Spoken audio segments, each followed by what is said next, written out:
Sales training was one of the avenues to hire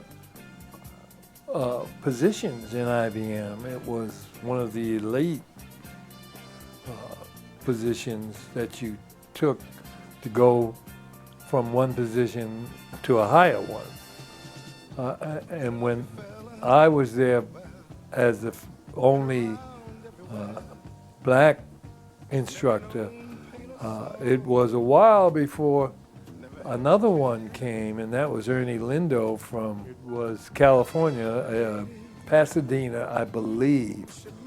But he came in, and we became, of course, very good friends from there, and we usually talk once or twice a month or a quarter, and became fast friends when he took over not only as the second black instructor for IBM, he also followed me into the job of worldwide sales training manager.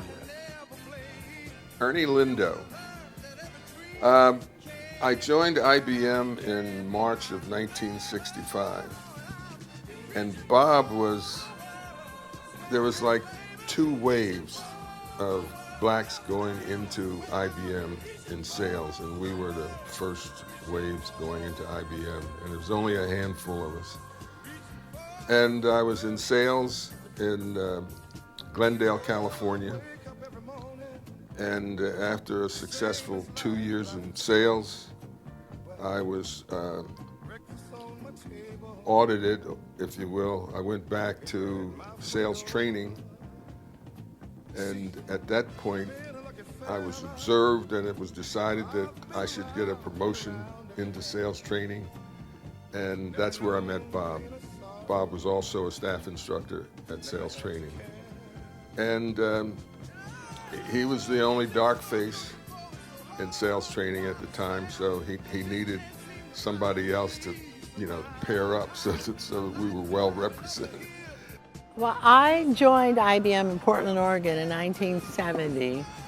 And when I joined the company, I was the second black to join the DPD division, which was what they called the heavy iron company. Well, it wasn't until 1976 that I met Dick.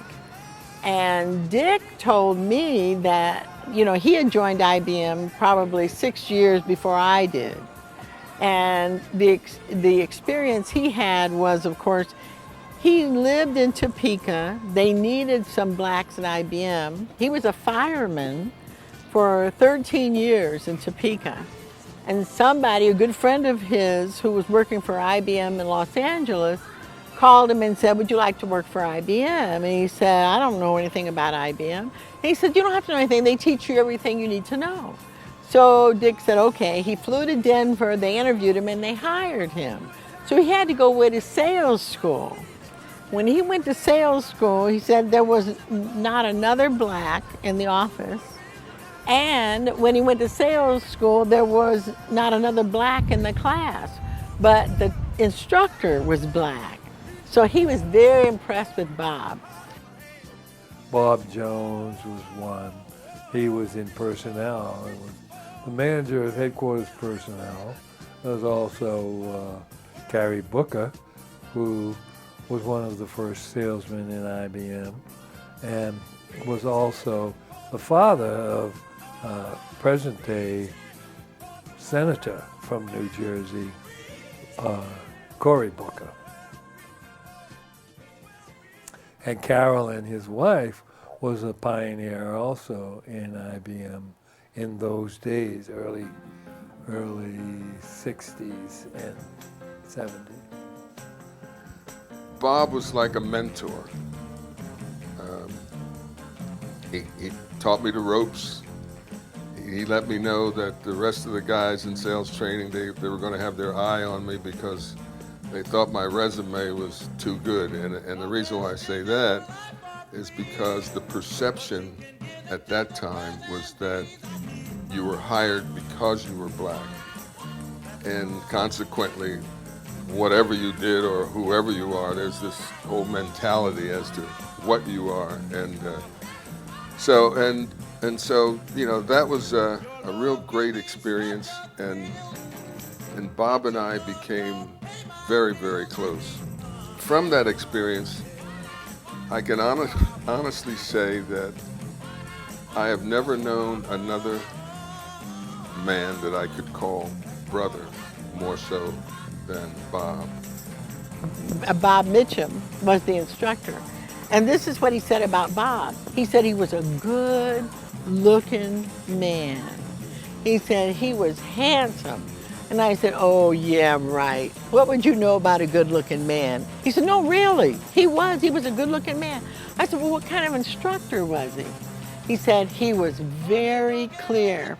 He was not erudite, he was not impatient, and he always answered professionally. And he said, I was eager to meet him. So after class, he said, I waited outside the door for Bob to come out. And when he came out, I said to him, do you mind if we go for a drink? And he said he was surprised that Bob was so friendly. So they went for a drink, and from then on, they started going to drinks every night after class. But I think what he respected about Bob, that Bob shared his knowledge. He wasn't the least bit arrogant, which that's what Dick would repeat over and over and over about Bob. Bob was not rude, he wasn't arrogant, he was smart, and he was approachable. And that's one of the biggest things that he appreciated about it. Their whole career. We really had a lot in common, although I am better looking than he is, and I'm younger than he is. Of course, he doesn't agree with me, but that's the kind of relationship that we have, and he always reminds me of that when we talk. When Bob moved to Atlanta, I don't know what year that was either, but Dick kept saying, I can't wait for you to meet Bob. And I said, why? And he said, oh, he's such a neat guy. And he's so handsome. And I said, you know what? You have said this as far back as I can remember. It's like you've never seen a good looking man before. He said, wait till you see him. He's got a full head of hair, his hair is beautiful, and he's just a good looking man. So when I met him at Phil Kemp's house that night, I said, on the way home, I said, you weren't kidding. He's a good looking man. I said, I had to keep my legs crossed. Dick said, you know what? There were many a woman is what he said, that who said, that is a good looking man. So, I mean, they just know truth when they see it. Yeah, it's more about the kind of person that he is and I am, that we're not trying to prove anything to anyone, and we take life as it comes to us. We get along with everybody. Everybody loved Bob, and we just have that kind of flowing personality that and this too shall pass, which is one of my favorite phrases. That Oh, Richard T. Douglas.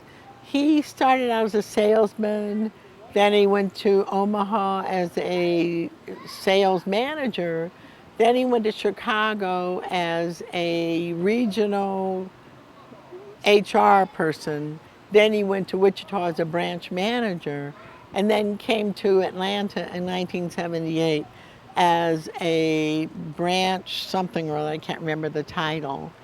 And then it was soon after that that Bob and Suki moved to Atlanta, and then we had a foursome, and we've enjoyed them ever since.